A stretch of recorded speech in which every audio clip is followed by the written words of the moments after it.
మిగిలిన అన్నంతో చాలా ఈజీగా చక్కెర పొంగల్ని తయారు చేసుకోవచ్చు. ఎలా తయారు చేసుకోవాలో తయారు విధానం చూద్దాం. 1 కప్పు అన్నం తీసుకున్నాను. స్టవ్ పైన ప్యాన్ పెట్టుకుని 3 టేబుల్ స్పూన్ల నెయ్యి వేసుకోండి. జీడిపప్పు, బాదం పప్పు ముక్కలు, ఎండు ద్రాక్షను వేసుకుని ఫ్రై చేసుకుని వేరొక గిన్నెలోకి వేసుకుని పక్కన పెట్టుకోండి. అదే కడాయిలో 1 కప్పు పాలు వేసుకుంటున్నాను. మనం ఏ కప్పుతో అయితే అన్నం తీసుకున్నామో అదే కప్పుతో 1 కప్పు పాలు వేసుకుని 1 ఇలాచీని దంచి వేసుకోండి. పాలు 2 పొంగులు వచ్చేంత వరకు మరిగించుకుని మనం తీసుకున్న 1 కప్పు అన్నం పాలల్లో వేసుకోవాలి. బాగా మిక్స్ చేసుకుని మూత పెట్టేసి 2 నిమిషాలు మీడియం ఫ్లేమ్లో ఉడికించుకోండి.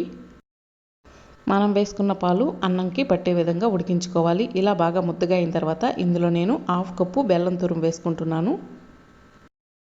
బెల్లం తురుము వేసుకున్న తర్వాత ఫ్లేమ్ని లో ఫ్లేమ్లో పెట్టుకుని బాగా మిక్స్ చేసుకోండి.